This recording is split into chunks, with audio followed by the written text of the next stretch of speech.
Okay, welcome everyone to another episode of the podcast. Today I'm here with Jessica Hesser, and Jessica is a poetic activator, esoteric healing arts guide, and women's leader. So, Jessica, so glad to have you here. And we've just been talking a little bit about how memes are here to really just, help us with the humor and all the things. So it's been really good. So we thought we better start recording. But yeah, Jessica, would you like to introduce yourself further? Yeah, thank you so much. Super happy to be here having this conversation.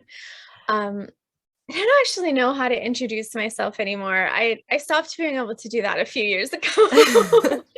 So yeah, I have the bio and yours is fine. I'm here's what I'm claiming right now. Here's what I'm actually, I think, aside from whatever it is I sort of call myself in the world, what I seem to be intersecting with in my life is finally, after an entire lifetime, um, coming to understand like what I really am here to do.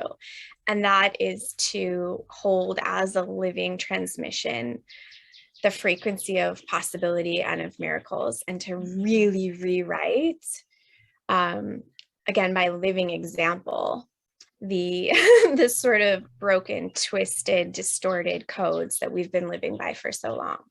So that'll be my introduction. I love it. That's what I'm here for. That's my mission that I'm just like on fire with right now. Oh my God, I love it so much. Well, okay, let's dive in deep. Let's just go straight into it. So, do you want to elaborate on the distorted codes? Oh, how much time we got? Codes is like, I mean, we know these. They're the thing is, they're so insidious, right? These distortions are at this point like on every level, from the sort of the most subtle to the most foundational, um, as within the realm of being human beings on planet Earth right now. And they are the codes that we're imprinted with, um, conditioned with from birth. They're the codes that get passed down through our ancestral lines. We grow up with them in our families. We grow up with them, coded into our genetics, even in our DNA. They're definitely the cultural, societal codes, and even just, I really think this goes back, and I think it's, you know, yeah, without getting too big with it, because that's our whole talk. I mean, my personal belief is really that these codes or these stories have been used to keep humans really separate from the knowledge of who and what they really are, and that's been very intentional, so that we were kind of written into these relationships of bondage and slavery, more or less. So those are the codes. Those are the codes that are starting to become apparent to a lot of people all of a sudden. Those are the codes that are starting to break apart. And those are the codes that some of us are here to really, defy and rewrite. Because it's not enough to just like call out what doesn't work, right? We also have to have a new way forward. Mm, mm. So, for those of the people who are listening to this and they're like, okay, that's cool, but like, what do I do? Where Oh do my I God. start? Like, they're like, okay, cool, there's codes, no, codes not good. All right, what's my step? Like, how do I, like, what's the path to uncovering this? If I was to take one step today towards, rewriting them, healing, disentangling, what would that look like? Yeah. So I think I mean, obviously it's always the inner work, and moving through, layer after layer of our own conditioning, of our own thought patterns, of our own stuff, to get back to, what is that organic blueprint that we came in this world with? I think, it starts with a process, yeah, of self-inquiry, and some nice inquiries that I have used and continue to use are, like, where do I not feel free, or where am I not free? And that's, that answer comes in any kind of capacity that is organic. So do you feel free with your time in the day? do you feel free in the world? Do you feel free in your body? Do you feel free in your mind? Like wherever you're naturally called to sort of answer that, there's no wrong answer. So, where do I now feel free? That's a really good place to start. And then you just start sort of untangling and looking at, what is that? Is it true? Where did it come from? Do I have a choice about it? Could I do it differently? And, then eventually sort of getting down to choosing to have a choice about everything, which for me is sort of the fundamental shift when life moves from what can feel really contracted, and it can feel heavy, and it can feel, sort of the life that's living within these codes is going to feel really dense. When you start to break free of it is when you start to realize you have choice, and that we're really creating our experience here. And even if that means sometimes we don't have, even if we don't feel like we have a choice about a specific thing in our life, we always have a choice of like how we orient to that. So yeah, looking at where you don't feel free, starting to untangle where that came from, and like just slowly teasing it apart, and then really kind of, finding that place in yourself that is ready to take responsibility and reclaim all of your life, no matter what. Thank you. The next question that wants to come up, which I'm really hesitant to actually ask because I don't know why it feels edgy for me. It feels edgy. I don't know why, because there's so much, there's probably a lot of tangled stuff around this topic. So the next question that's really coming forward is, okay, so where do you think the relationship with spirit, God, whatever you want to call it, fits into this? Mm. Yeah, well, for sure. I mean, that's been a place where these stories, again, that have been used to sort of keep humans in smallness, in bondage, sort of subservient to these ideas of what I would call false power, not real power. You know, spirituality, but like really religion has been a major activator of that sort of consciousness that tries to keep humans from knowing who and what they really are. So there are so many distortions in religion.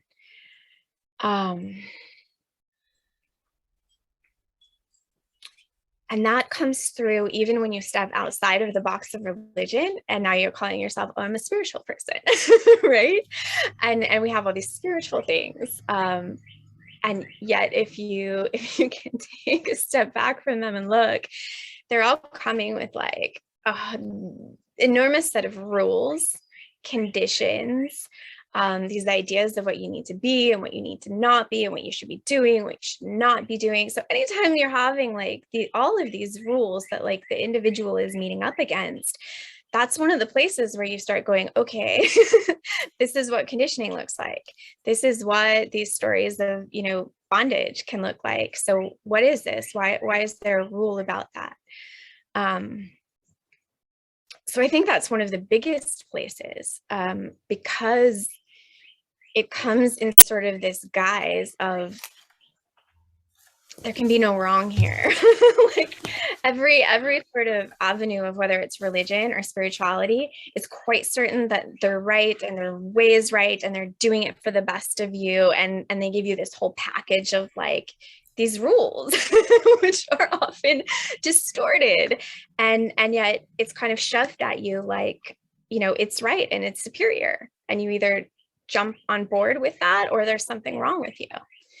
So that's like one of the main avenues I think that some of this comes in, because to me, our true nature is that we are always and cannot be separated from a living, experiential, always, always, always relationship with spirit or with God or whatever you want to call it.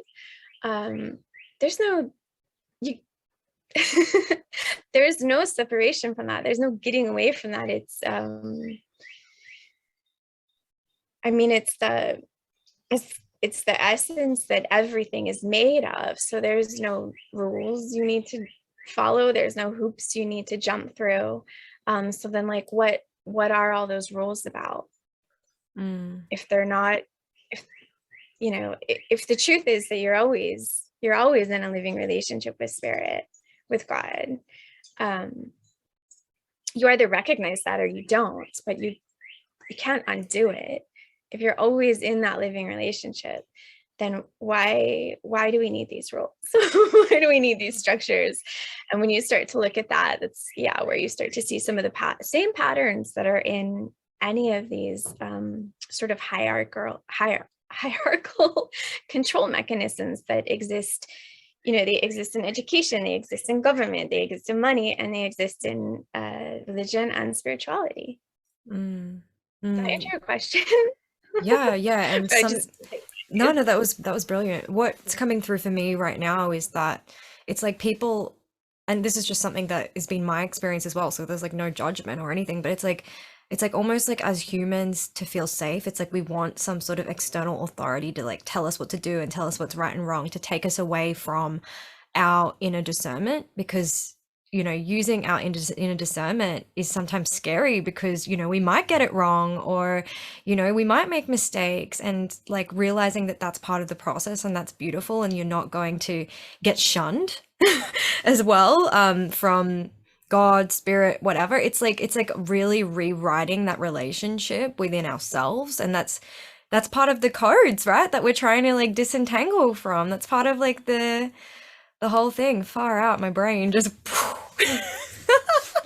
we went really deep really quick.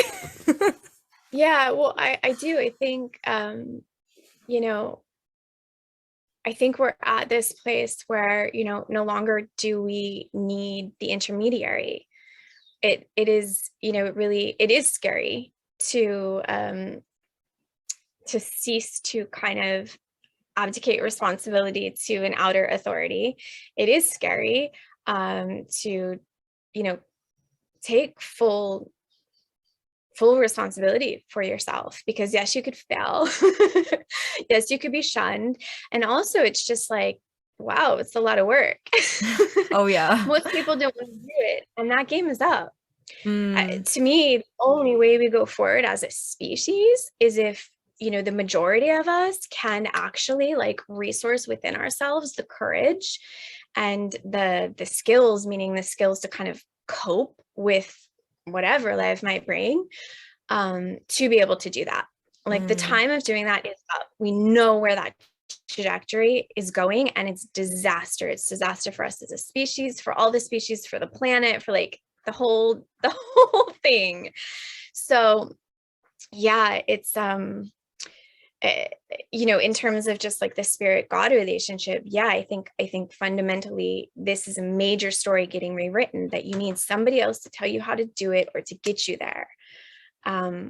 And always, always, always, always these things are found within ourselves, right? Our our capacity is so immense, and we just don't know it, mostly because no one's ever told us, mostly because we've been living in these stories from the beginning, that mm, no, you need to ask somebody or follow somebody or be taught. mm. Very few are kind of Guru, directed. the Yeah, guru well, that's what I mentality. said. The era of the guru is done. Mm, Nobody, our connection to God, our connection to truth, our connection to spirit, our connection to what we need to know, it is direct. And like the rest of it is getting cleared out. It's a distortion. It's gone. It's mm-hmm. part of, this radical shift of these times, but not everybody wants to do it. Oh my We God. just have to have enough who are courageous enough to try it, and also resourced enough. So it's not just about having that courage piece, like you said. It can be scary because there can be we can encounter sort of pushback when we do that. So having the resources to like tend to ourselves, to take care of our nervous systems, to work with difficulty, all these coping mechanisms, these coping skills, not mechanisms, that's kind of like default, but Mm. our developing our coping skills so that we can deal with challenge, and helping to share those tools with others. That's a really important part too, I think. Absolutely, for sure. And that's one of my main sort of focuses is around the nervous system, around trauma healing as well, because it's been a game changer. I probably wouldn't have been able to see a lot of this stuff and go through a lot of this process if I was constantly, in a state of dysregulation. So yeah, super important. Absolutely. And something just dropped in Yeah. when you were talking about, like, saying that the majority of us need to, be I don't know the right words, but like, shift for the better. But like what dropped in my brain, I've recently, yeah, last night I started watching the movie 300. Have you watched it? I Yeah. actually just watched it like Really? a couple weeks ago. I'm only halfway through, right? I'm only halfway through.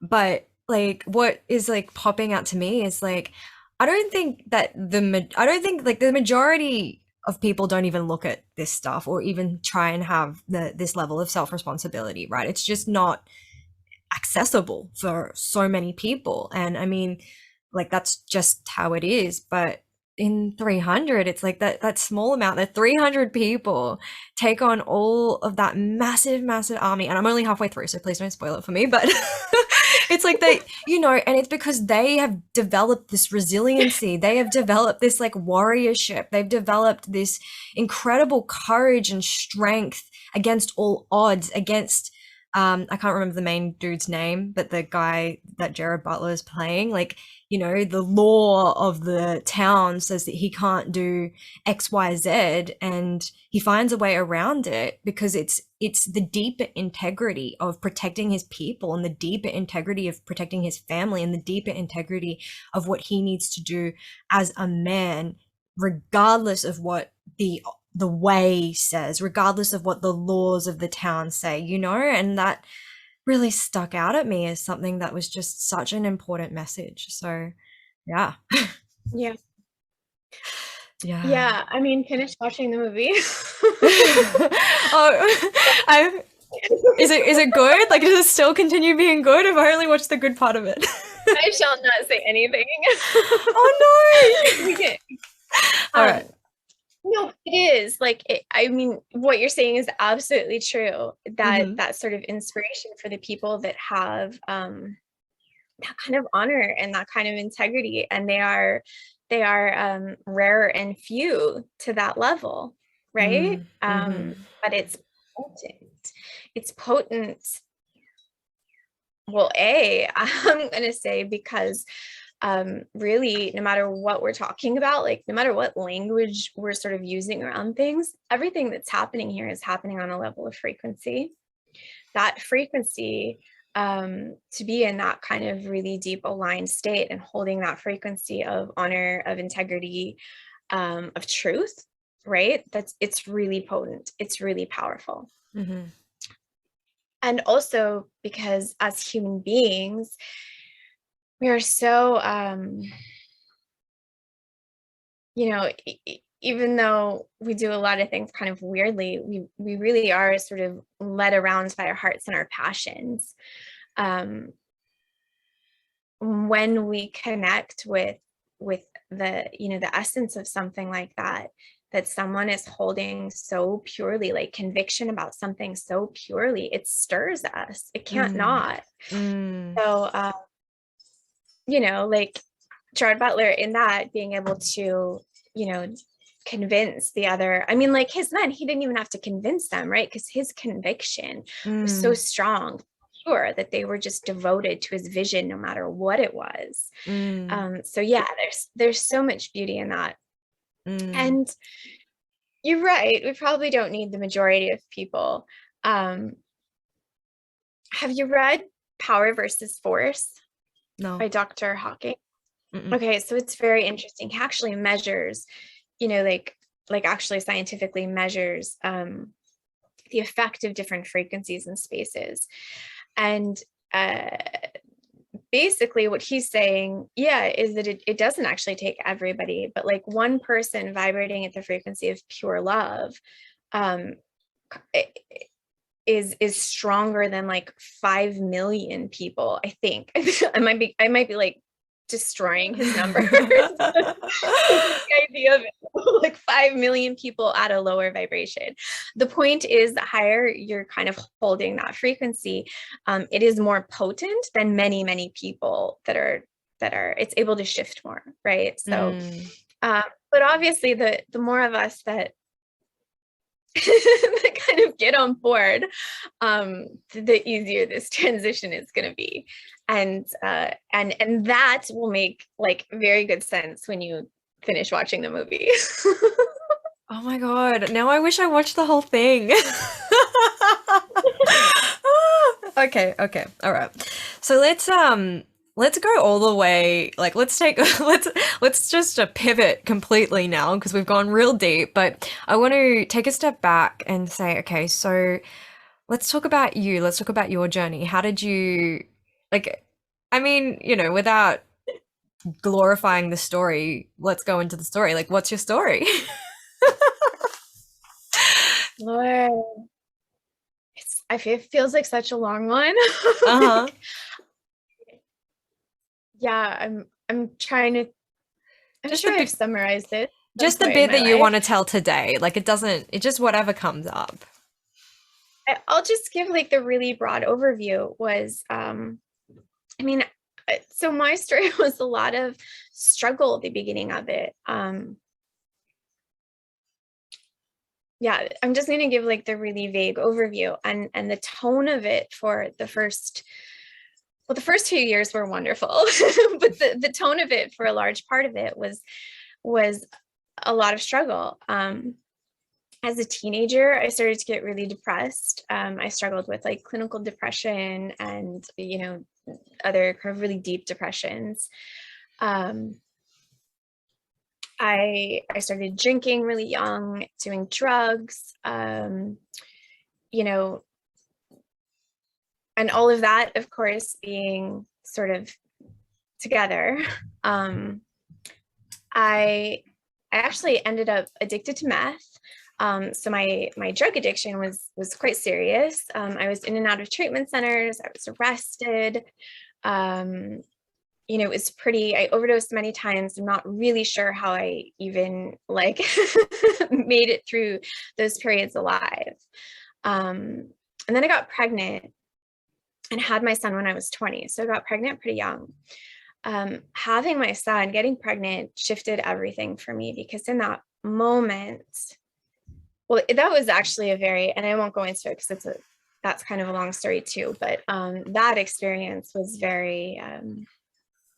was potent. The way that my son came in was like a very mystical, divinely crafted moment in my life, and a moment that saved me, because somehow I was granted the grace to be able to do for my son what I could not do for myself, which was to completely get clean and separate from all of, the drugs and the drinking and all the really self-destructive things I was doing. So lifestyle wise, my life really shifted there. However, I continued to kind of be pretty miserable, dealing with depressions and, I was just in so much emotional pain. And a lot of that, when I look back now, like, where did all these things come from and why was I such a mess? And yes, there were, there were traumas, there were things that happened. And really it was like, I was living with so much fear every day. I had no idea how to cope. So I was doing like whatever I could just to get through a day, because I was saturated in fear. Mm-hmm. So that was, whatever it was, like people, food, alcohol, drugs, like whatever it was to sort of distract me from this inner state of all consuming fear that I had no idea how to hold in my experience or how to, manage or heal. So it's really just, trying to cope with where I was at in life. And then at some point, I mean, there were like, definitely these sort of points where things started to like make shifts and make leaps towards better and better and better. One of them that was, really stands out in my mind as a point that things changed a lot was I really just got to this place where my deepest prayer became, I just want to be happy. And I meant it with like all of my heart. And I think before that, I had been really involved in a lot of self-punishing activities. So I couldn't even say I wanted to be happy before that, because there was this part of myself that was really self-punishing and hated myself. But I got to this point where like I just could no longer even carry that burden. And I just kind of gave it up. And it was just this prayer of like, I just want to be happy. Mm-hmm. And things kind of shifted. Like I can't even, this was still a very long time ago in my life, almost 20 years ago. But that was sort of a radical shift. When I started practicing yoga and meditating regularly, and doing a lot of pranayama. So like a lot of like really intense breath work. That was pranayama breath work. That was a big shift for me.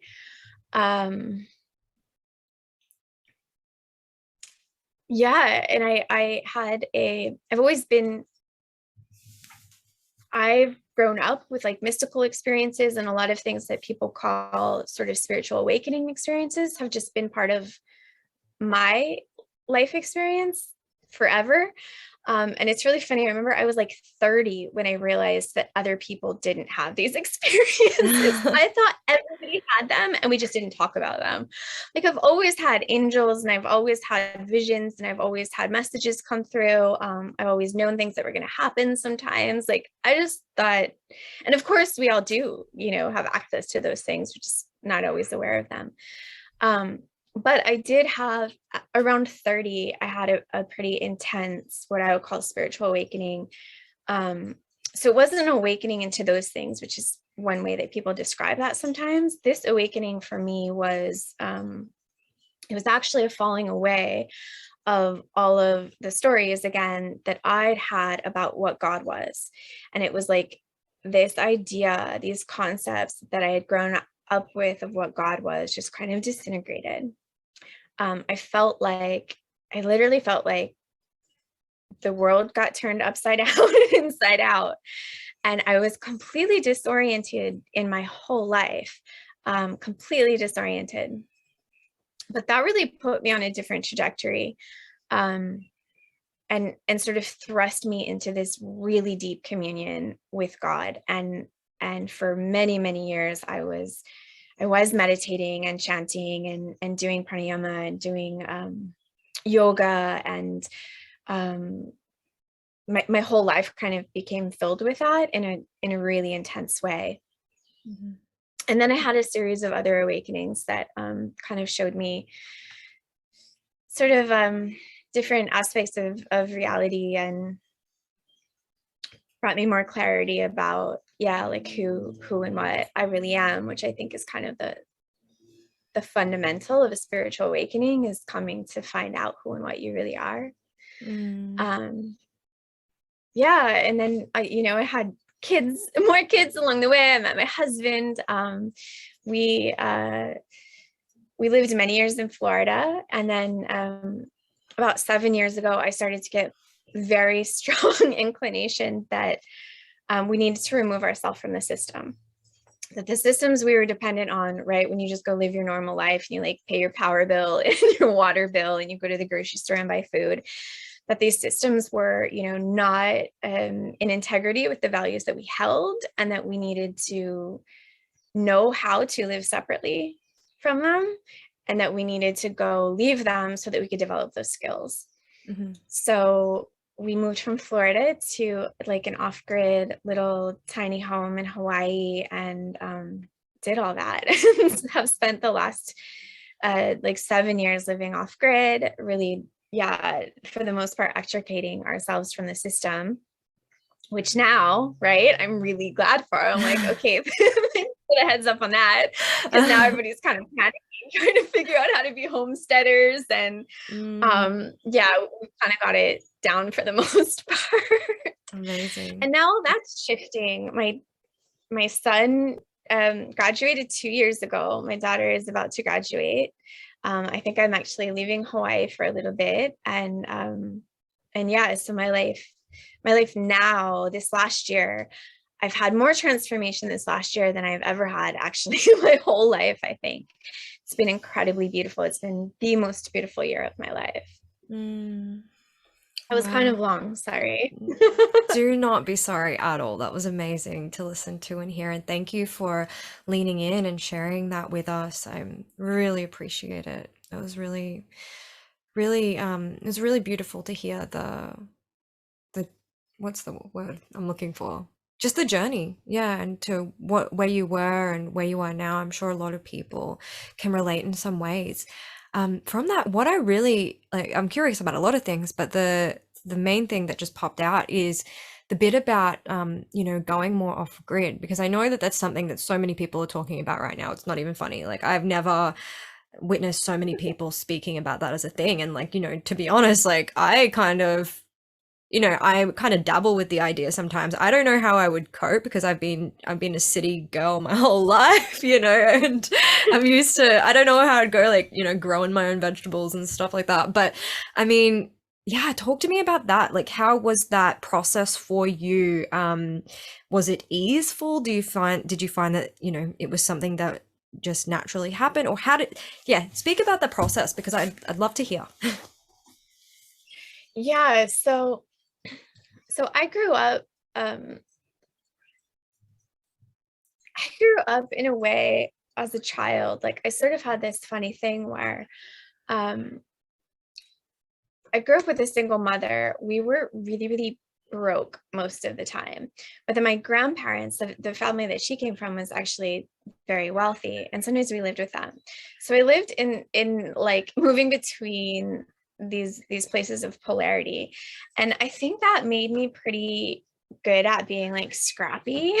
Like, I appreciate what I learned from, the times when I've not had a lot of things or comforts, because it makes you scrappy, it makes you resilient, it makes you, learn how to, be creative in a different kind of way. I also really like ease and pleasure and luxury. So, I'm all for both. But I'm a Gemini, so I kind of like both. Like, I'll get bored if it's one way or another. I like contrast. So for me, yes, it was challenging. So we went from being in Florida. Actually, my husband was working, a job he got paid pretty well at, and we had a very comfortable life. My kids were like young teenage age when we moved here. And they'd grown up in that young, comfortable life. So it's getting these messages about, like, you need to go learn how to be resilient. And part of that for me as a mom was I also wanted my children to experience something different, so that they had the resources to sort of meet whatever my life might throw at them. So they had the inner resources to, feel like they could make choice in their life. Like, they didn't have to go, oh, I have to live like this because that's all I know. Where they could sort of, with the cushion of their parents being with them, go into a radically different experience and learn how to meet those new challenges and learn how to adapt. So I wanted, it's really conscientious. I wanted them to have those skills as adults. So that was part of the motivation. The actuality of it was, this process first of, we got rid of everything. Like, we just gave away, we sold some stuff, we gave away everything. Like, I sold my car, we got rid of, it was 11 years that we were there of kind of creating a life.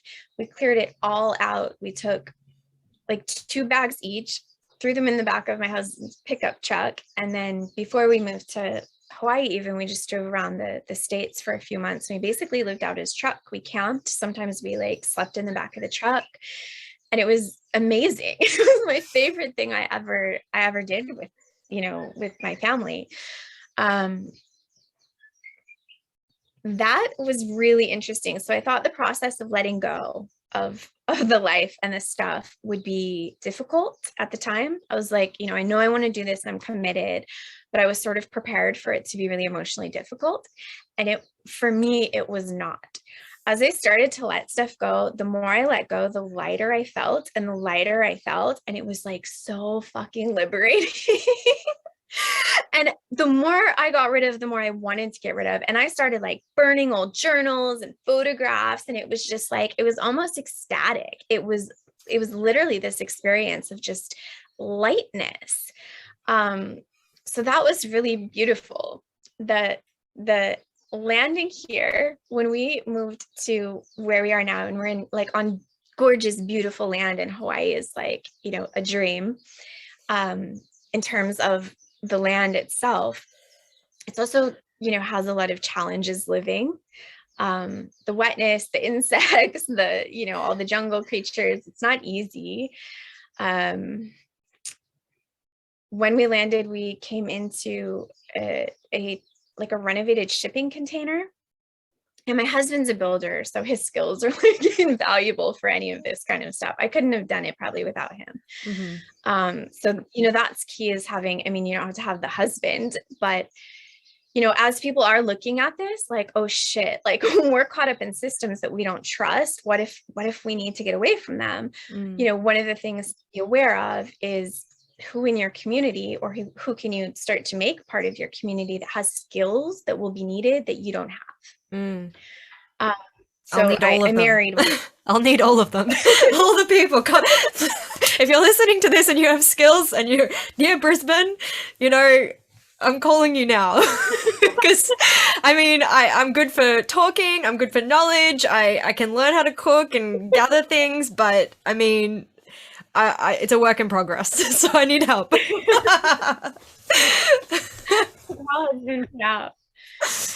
Yeah, so we landed in a really rough kind of situation. We didn't even have a toilet for 3 months. Oh, wow. We had a shared car for 3 years. When we landed here, we had, at that point in our lives, because my husband had actually like shut down his business, and that was the whole thing. I had just sort of launched, at the time I was making jewelry, but I just sort of baby launched my business. We thought it would be easy for him to find work out here, and it was not. It took a couple years for that to even happen. So he just helped me with my business. We were really, really broke. And so, yeah, he and I shared a car for 3 years, which is a long time as an adult. And slowly kind of started to, build the space here a little more comfortably. It was very difficult in a lot of ways. I don't want to say that it always has to be that. Like, I've tried to be cautious of like, my story has to be your story. Like, maybe you can figure out how to do it in a way that isn't difficult. Mm-hmm. It was just part of our process. It was really challenging. It was, physically uncomfortable. It's so much more work. You don't think about, there's so much we take for granted when we live within, like a city or even a town with all the utilities and stuff that are available to us. So we have to go get our own drinking water. We catch our own rainwater to, shower, but then in dry season, we didn't have rainwater. There's no one picking up our trash. We have to take our trash in. When we first came, our solar system was not very good. And so, if there was no sun, we had no power, which was sort of romantic at first and then very frustrating after a while. So all of these things that you just didn't, most people in normal life just expect to be there. And when they're not there, it's a huge, a huge portion of your time and your energy is suddenly doing these things that you're like, oh, like, I don't really want to spend my day doing that stuff. But there was obviously, we probably would have made a different decision had there not been something we were gaining out of it, which was those skills. And having those skills, the knowledge that we had, that kind of resilience built into us, should we need it, that our children did. It made us really adaptable, all of us, really malleable, like really able to kind of meet situations and change and flow with them. Um, more scrappy, more creative, which are always skills I appreciate. And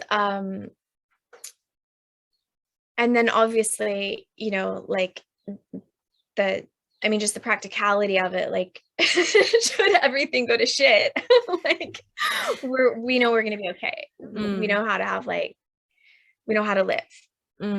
So that's pretty invaluable these days. And I'm grateful for even though we had the years of challenge, and I would probably do it different looking back. Like I would bypass some of that challenge. I would call in some more ease. I think even that was part of it, was that I was almost asking for the challenge. Like I was not asking for it to be an easy transition. So if I did it this time, I might just call in an easy transition with it. I love that.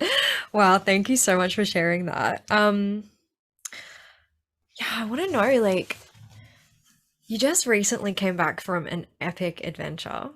Like, it looked Mm. so, like, oh my, it looked like a dream adventure. I'm not even going to mention any of it. Do you want to talk about it? I just want you to talk about it. Yeah. So this year has been a dream. This year has been a dream for me. Um, God, yeah, like so much possibility has opened up. And I just want to touch on why, because I think it's important, Mm, was for me, this moment that happened maybe like a year and a half ago now. I can't believe we're in spring already. Um, that I really, really, really committed and decided on like the deepest level possible that I was going to take full responsibility for my life, meaning I was going to live with the assumption that I am creating my experience, and and choose my life and respond to my life in alignment with that. That shift for me, sort of, you know, the depth that I sort of made that promise to life was so powerful, and it literally changed my whole life. And things came into my life that have been just these enormous blessings. One of them being, for the first time in my life, finding a way that I could create like an income that's generous and abundant, without sacrificing my need to like rest mm, and have a relaxed nervous system and have free time the way that I choose it. Um, and that in particular, I've sort of been under the mantra of I don't really care about money and I don't need money for a great long time. But what I realized was that I was actually really depleted. Like I was really depleted by that story. And so, mm, if I'm going to be responsible for my life and I can see this is harming me and this is causing this depletion, and not just me, but my family also, the way I was interacting with money, then, I need to choose differently. Um, so from that choice has come these really beautiful opportunities, and one of them was, yes, this journey I just went on. And I'm going to try to shorten it, because the getting to even getting to the point of starting that journey was this really beautiful, like synchronistic process. I was meant to go somewhere for business. I was actually meant to go to Germany for business, and that got canceled because of the pandemic. But my husband had this bit of time off. We're actually living separate this year, which is like another kind of wild story. But he had this time off, and I was like, well, we should use this time off and just get those tickets to somewhere else. And so I was kind of feeling into like, where else should we go? And I had this inspiration to, there was this jewel, like this pendant, like a gemstone. It mhm. was a topaz, pendant, like necklace pendant, that I was so drawn to at the time. And I kept like just being so drawn to this. This is like, for me, jewelry is very much like talisman. They come in at certain points to carry certain energies and like sort of shift things. So I Mm, could tell I just needed this, but like I didn't really have the extra money for it. And it was really funny. I was like, okay, well, if the money comes in, I'll just get it. Right. mm, And I sort of set that in my mind and put it down, and literally the next morning, like the exact amount I needed for this beautiful topaz came in. So I got it. Wow. But I had this topaz and we're trying to figure out where to go. And I had this funny thought, which was like, ask this topaz Mm. because it was like a little, this is going to sound wacky maybe to some people, but I could tell it was like this little portal. So I just asked the topaz, like, okay, show me where I should go. And what came through was Egypt. And I Mm. found out a couple years ago that I have Egyptian ancestry. And I've always been really, drawn to Egypt and activated, anytime I kind of encounter anything historical from Egypt. Mm. So I was like, okay. And my husband was in agreement with that. That sounded good to him.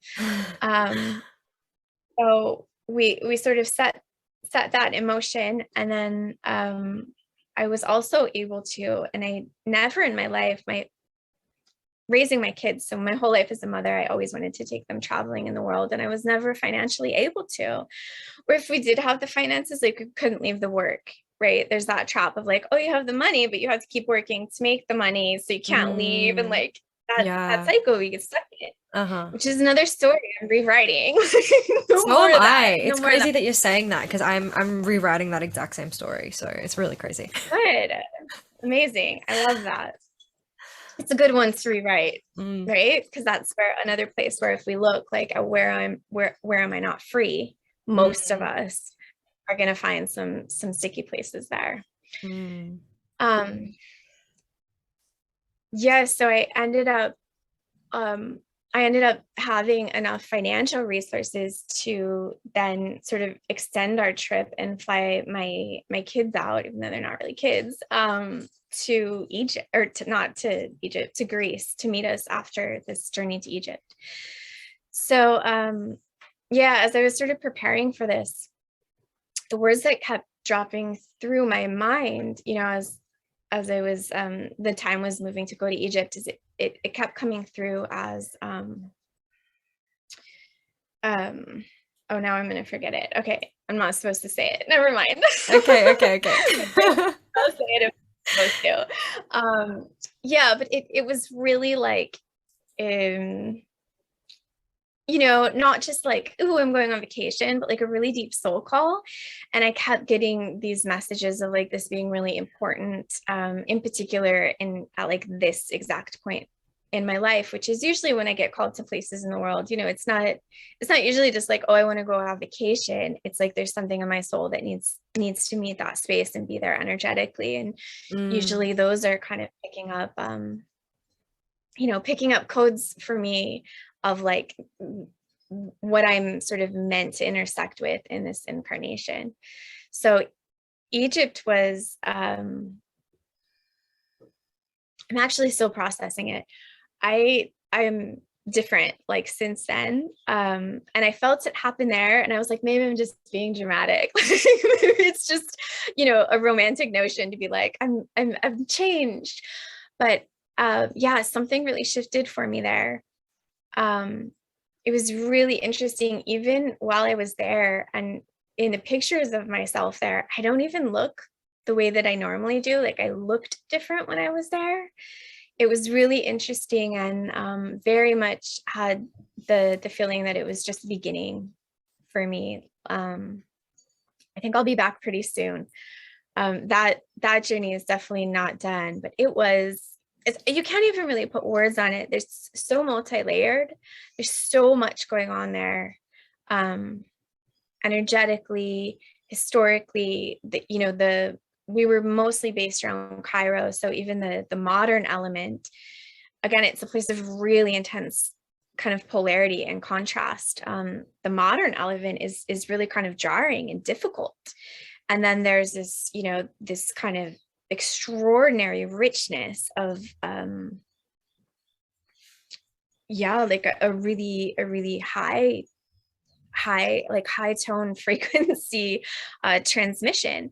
So it's very sort of bizarre to experience all at once, and I'm still digesting it. I've been home Mm. a couple weeks, but I think it'll take me a while to process. I'm still digesting it. And then going to Greece was like, I hadn't been to Greece before, and having my kids come out, and I mean, the sweetness of kind of being with them, because my son lives separately now. My daughter's about to, go to college or whatever she chooses to do. And my husband's living separately this year. So the sweetness of our family being together. But like, Greece was extraordinary, like the food, and it was so beautiful. And it was all such a dream. I mean, it was literally so many of my dreams made manifest. Yeah, really, really, really, really grateful and feel very blessed to have gone on that journey.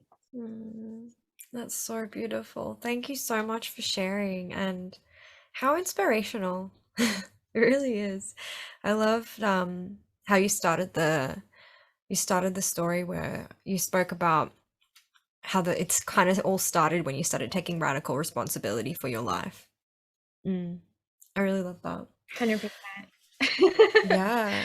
Yeah, 100%, which was not easy. I mean, it's not easy. And in the moment when I made that decision, it felt like kind of just like it felt shitty. Like it didn't feel like, oh, this is going to open up so much possibility. It felt Mm. like, fuck, I don't want to do this. Oh yeah. It felt like, it did not feel enjoyable at all in that moment. It was sort of like the only thing left I could do. I was at the time, I was kind of in the darkest place I'd been in a long time. Mentally, I was just in really kind of a negative place. And life-wise, I'd had a lot of sort of bizarre life things happening that were shocking and felt really horrible and traumatic, some of them. So yeah, I was in this dark space, and I was just like, God, I can't do this anymore. I don't want to do this anymore. And it was like, okay, then then like, what's your choice? So it didn't, in that moment, it didn't feel like possibility. It didn't feel like, opening up sort of into miracle codes. It didn't feel like beauty. It didn't feel like bounty. But what's happened from that choice and sort of, being committed to it through the parts that didn't feel good, yeah, has been so extraordinary. Yeah, it's so extraordinary, because I really, really believe that we do have so much more creative power and potential than we have any idea of. And we have to be radically responsible to start to even tap into that. But once we tap into that, it's like, it's literally a whole new world. It's Yeah. literally a whole new world. Amazing, beautiful. I know that you've already mentioned certain things, but I just feel like to clarify for those people who are listening that are like, okay, that sounds cool, but I just feel like some people might be listening and say, okay, well, I'm going to take radical responsibility for my life too, and it might feel shit. But like, what advice do you have to those? Let me try again. What advice do you have to those people if they're like, okay, well, maybe there's some areas I don't take responsibility, or maybe I want to start living my life in that sort of way. What starting advice would you have? Yeah, that's that's the question, right? So I guess for me, I started to look at the places that felt places where I felt like, kind of goes back to the same thing, where I felt unfree, where I felt like I didn't have power to live the way that I wanted to. So for me at the time, one was my health. I had spent, about 20 years with chronic pain and illness, and, various symptoms of chronic things, Mhm. and exhausted. So that was one place where I felt like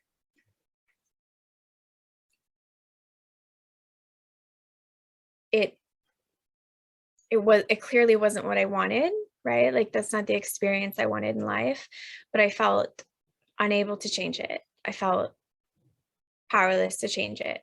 I had tried everything, right? So it didn't even make sense, kind of like, well, if it was changeable, it would have changed because I've tried everything.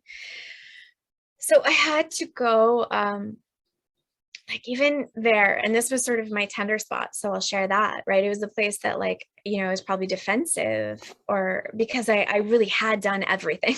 Like, anything anybody suggested ever, whether it was like physical, right?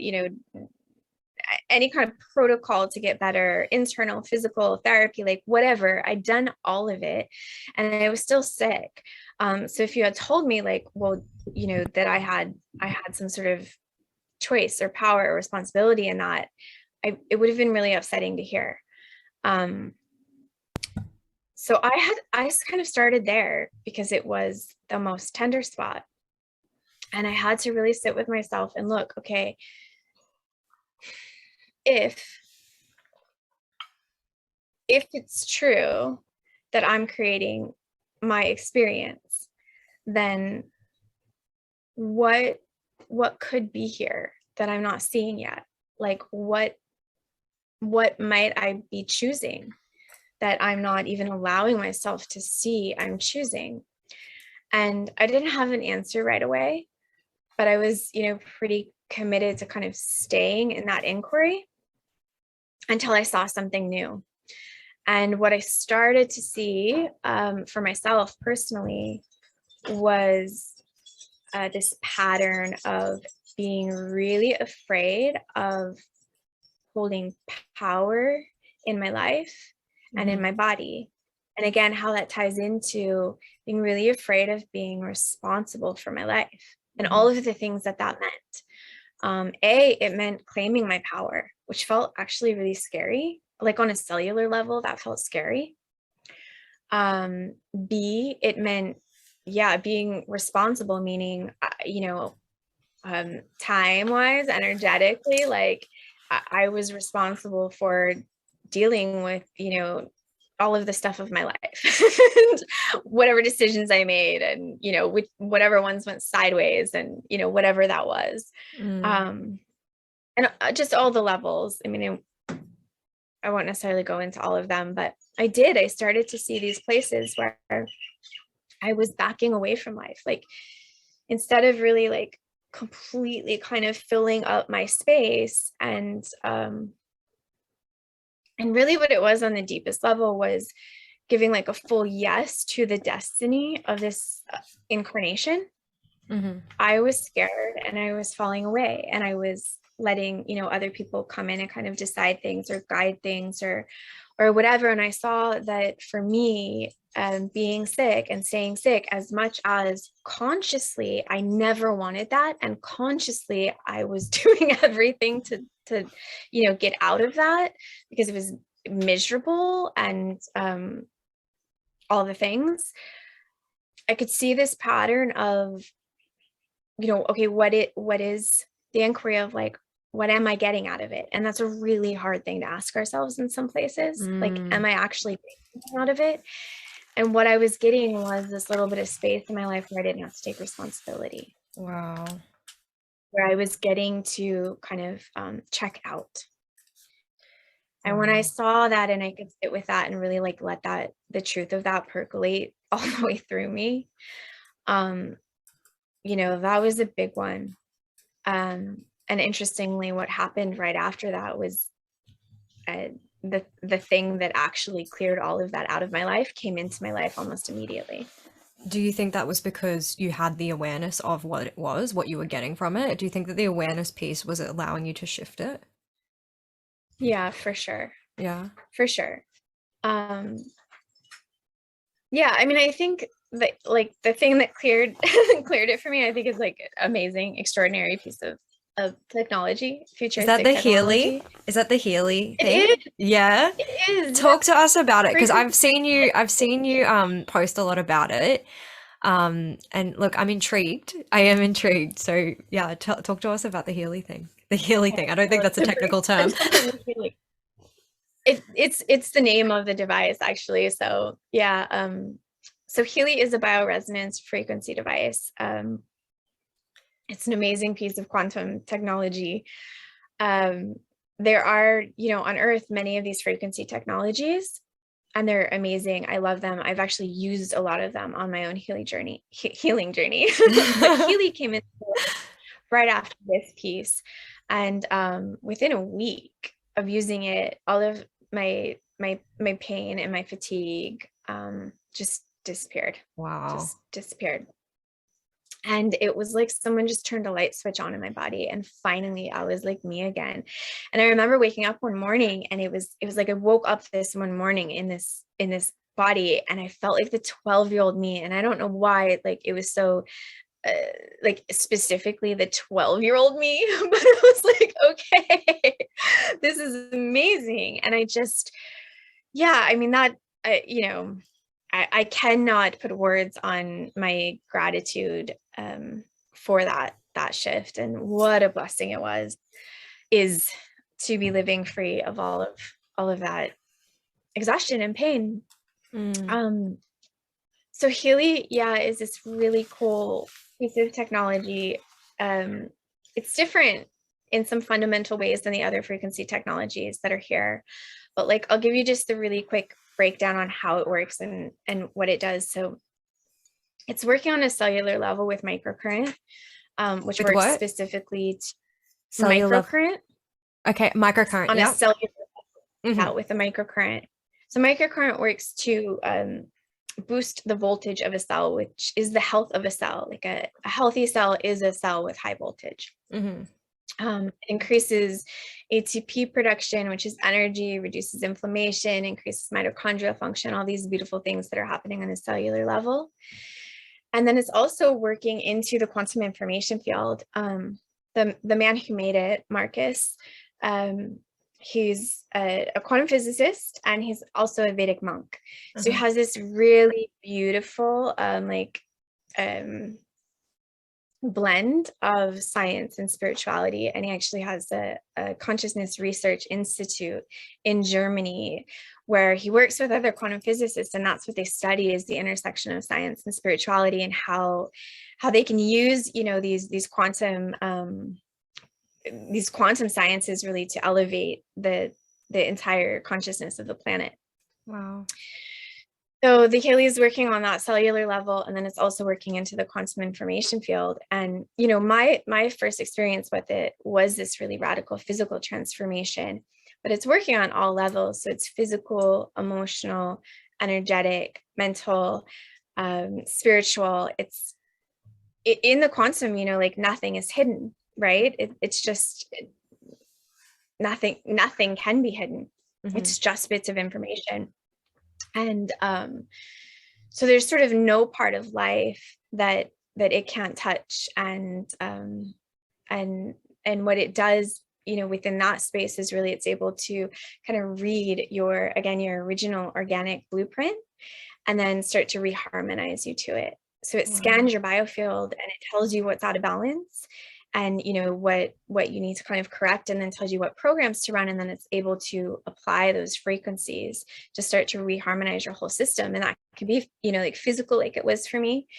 I have a friend who used it to support her through a really difficult breakup. So it can be emotional. That there are nervous system programs that are amazing. It can be thought patterns. Even there's a really incredible program in it called the coach program. You can put in sort of any issue you may have that you want to see some sort of resolution with, or support. So it could be like you want a better relationship with your mother, or it could be you're addicted to chocolate you don't want to be, or it could be maybe you have a goal at work. I mean, it could be literally anything. And it's scanning, and it's looking at subconscious patterns, karmic patterns, ancestral patterns, emotional patterns. It's looking at all of this, and then again telling you kind of what's there in your field, and then it's able to send the frequencies to sort of again correct and reharmonize you with your original blueprint. How It's pretty crazy is wild. technology? It's so crazy. And I think it's like so, you go. Go ahead. No, it's okay. Go ahead. I was just gonna say, like, I think it's crazy how, like, after you made that decision, okay, I'm gonna take responsibility for my life. You did the self-inquiry, and then bam, here's a bit of technology to help you. It's crazy. Right. And it was kind of funny because I even had this weird bit of resistance when it came in. I was like, no, I think I'm supposed to do this on my own. When Mm, Healy came in, right? And there was this opportunity of like, oh wow, this could help me. And there was this weird thought pattern that I had where I was like, no, I think I'm supposed to do it on my own. And then I kind of caught myself and I was like, what are you doing? Like, it's sort of, there's that analogy, and it probably will even say it wrong, but you need a house built, and like God gives you a hammer and wood, and then you sit there still asking for the house to build. Well, like, you have the hammer and wood, like, do the thing. mm, um and I what happened was I had this moment where I was like, I realized where I was contradicting myself, which is, if I believe what I believe fundamentally is really that we are all source. And that's expressing in these multifaceted ways through me, through you, through the blade of grass, through the clouds, through the wind, through everything, including including the technology. So if I am, that source kind of meeting itself in all ways, then what am I doing saying like, no, I'm going to do it on my own, but I won't take this thing that might help me? Like, mm. I just caught myself in one of my own patterns. Oh, that's so But crazy. yeah, Healy fundamentally shifted everything too. It is like blown through so many barriers. For me, it's part of why this year has been so amazing. But yes, the root of it really was that taking responsibility. And I just want to like clarify, because I really liked that you asked like the specifics of how. I think the how, the beginning is, where do I not feel free? And then what am I getting out of this? And Mm. you have to be like brutally fucking honest and sit there until you know in your guts that you're being that honest. And just, yeah, that's where that kind of clarity comes in. It's when we get to the part that like we don't want to get to. And then we Mm, go, okay, so what if I have a choice? Like, mm, what if you have a choice? What if it's true that you're creating your reality? What if that's true? And now I want you to like look at your life. What would you be choosing in every moment for the bigger scope of it and for every small, seemingly mundane bit of it? mm, If it's true, just what if, put yourself in that place of possibility. What if you're creating your reality? What are you going to choose for every little bit of it? And that for me, that beginning was, I had some doubts about that. So I gave myself a year. I was like, okay, for 1 year, I'm going to put myself in the experiment of this what if, and I'm going to act accordingly. And I'm going to do it 100%. And if I have doubts, I'm going to tell them they have to wait until the year's up and then we'll reconcile. But I'm going to 100% give myself to the experiment of what if I'm creating my reality. And that's like in every way. And that's true. mm. And I'm going to act accordingly, and I'm going to take responsibility accordingly. Um, and the year was up in like January, and yeah, I'm going to keep going. I really love Reconciling it. to be done. Doubts have fled. Wow. What a valuable reflection. Like what a valuable thing to reflect. Yeah, that's a reflection. I'm trying to think if there's a deeper word I'm looking for, but it's not coming through. I love that so much. Ah, that's so valuable. All right. So, Mm, I mean, there was one more question I wanted to ask, actually, which is kind of like a bit further away from the topic that we're talking about now, and we've already kind of touched on it, but I'm gonna ask it anyway. So, it's like more around like, talk to us about, and this, I don't know how much longer you've got. I know that we're at time now. Have you got like another 10, 15 minutes? yeah, let's do it. Yeah. This is so like far, like it's not far away, but it's far away from where we just went. But anyway, I'm just gonna ask the question.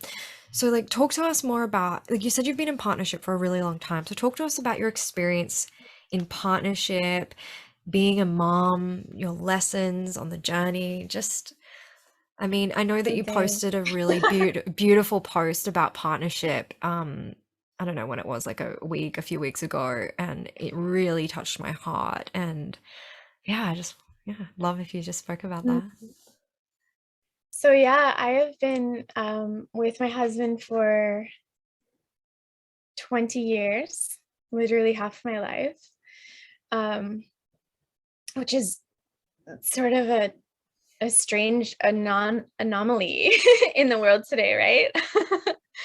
And it's really funny. I was just talking to a friend. I'm like a commitment phobe in every aspect of my life to like a pretty hysterical degree, except when it comes to I always have to make that caveat so that he doesn't, like feel sad.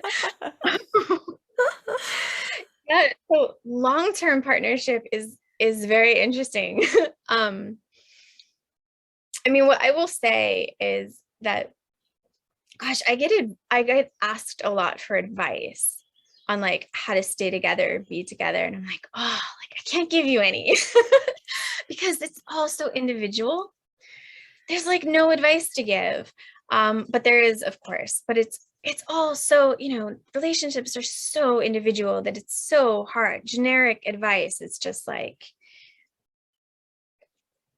useless in so many ways. What I will say I have found to be true, and I have also heard this from the few people I know that have really long-term relationships, is that at least ones that aren't like dead, right? Because you can all Mm. stay with somebody and then you're like just, like cardboard cutouts of people. Like, I don't want that. I don't want that at all. So the people, the few people I know that have like relationships that they're still connected and they're still passionate and there's still like active love there that have been long term, they say this also, which is that really the only thing you can say about a long-term relationship is that it's the container that holds the birth and death of many relationships. So as you move through time with this person that you're devoted to, and committed to, your relationship, that you start with, it doesn't really continue. You don't really like keep the relationship. You allow it to die, and then within the container of the commitment and the devotion, you allow a new one to be reborn. And this happens many times. And I think that when we don't allow that process, for the many reasons we wouldn't, fear of abandonment, fear of the whole thing kind of falling apart and ending, we most of us are pretty patterned into control dynamics within our relationships. So being afraid of like losing where our little stronghold is, or whatever it is. When we don't allow that death and then in turn the rebirth, that's when either the relationship does become this sort of dead, lifeless thing, and then you're just like two people living together and there's no more of that, like the good stuff, the good love, or it does need to kind of really split apart and end. So the way to kill your relationship is to not allow it to die, which sounds completely contradictory. But that's what I found. And what has, for me and my husband, what has allowed us to allow those processes, those death and rebirth processes within our relationship, to happen, was this greater field of devotion and commitment. It was, when I married him and said this is forever, like it meant that. And so, when we show up like that and go, all of this, when we're going through hard times individually or together, if we can show up and say, okay, we're doing this, but we're doing it within this container. This container is here. It's holding, allowing this process to happen. So you're free to have the process. I'm free to have the process. We're free to have the process. And I don't think that that's necessarily right in every relationship or for every person even. It's just been our experience of it. And that's where advice is really tricky because it is so individual. But yeah, so we spent 20 years together, and last year he was really getting to a point being here in Hawaii with several factors that he was pretty unhappy. He was very unhappy. Because there were just certain things that he couldn't really work out here and change that were starting to make him very unhappy. And we have another home now in Montana. We had received from his family, actually his family's cabin in Montana, which is very, very precious to him. It's like, that's like his soul home. So we have this other spot now, and he was offered a job there that was, very much what he wanted to be doing. So we decided to take this job. And this was, we lived together for 20 years, raised our kids together. I mean, I don't think we've been separate much at all, except that I really like to be alone sometimes. So I go off and travel, or I go to like retreats or whatever. But aside from, sort of short little stints like that, it's been 2 decades together.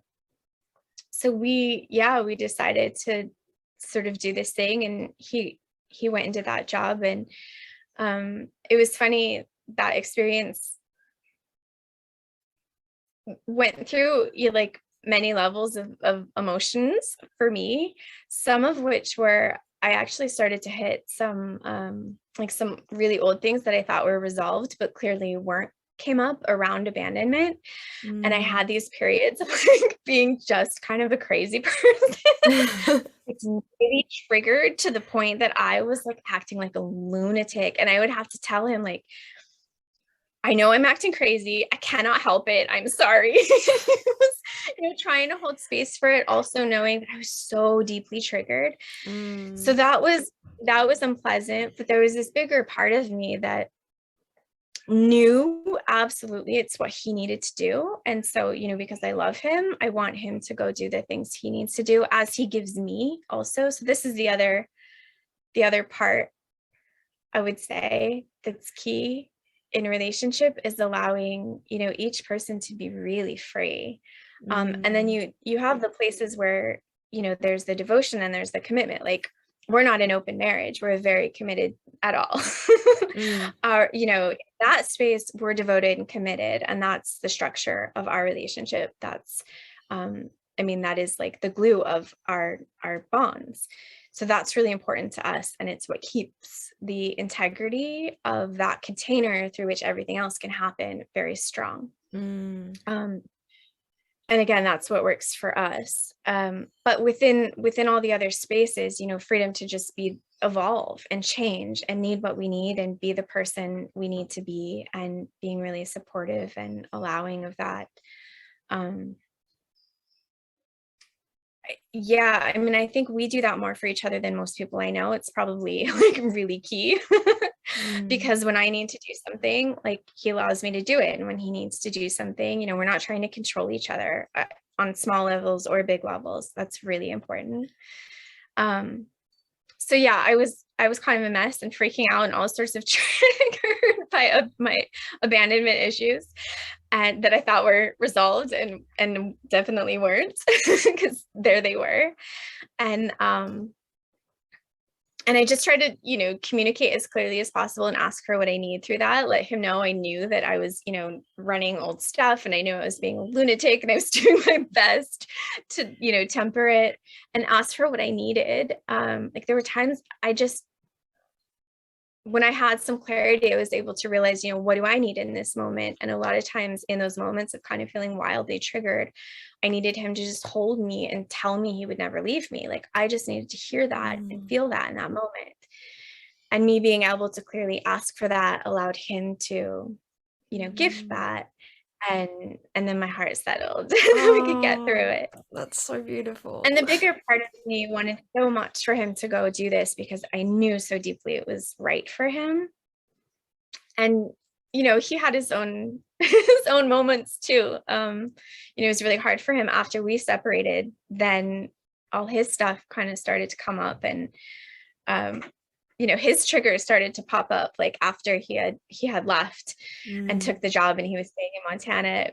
And then it switched for me, and I was so happy to be alone. So happy to be alone. It felt so good after 20 years to be in my own energy field. It was such a gift, such a blessing. And it was funny, I knew it was right for him and good for him. I hadn't considered that it would be for me also. Mm. Um, yeah, so we're just a little over a year now of this. I kind of just posed everything as an experiment because it keeps it light and it keeps you able to like, again, the levity of the memes, right? That's how we get through this stuff is Yeah. we find the place of levity. So for me, it was like, okay, we'll have the experiment of the year. And if we hate it, if it doesn't work, we can change your mind. You can always change your mind. Mm. It's been really beautiful. Mm. As you can imagine, I'm sure like so much growth on both of our parts. Yeah, so much growth on both of our parts. And then we've had these really sweet reconnection times. Like I went back there for some in the winter, and then we got to reconnect in Egypt and be together, and then have the kids come out. And yeah, it's been very interesting. I really feel like it's just another place of we don't need to do things the way that we're told we need to do them. And we Mm. should really be questioning why we're being told these things and by whom we're being told these things. And do we really want what they have? Yeah. Because if you listen to somebody tell you what to do, like you're going to end up with what they have. And do you really want it? Yeah. and really just allowing ourselves to honor our own souls and our own hearts. And it's scary and it's wild and it's amazing and it's life and it's like yeah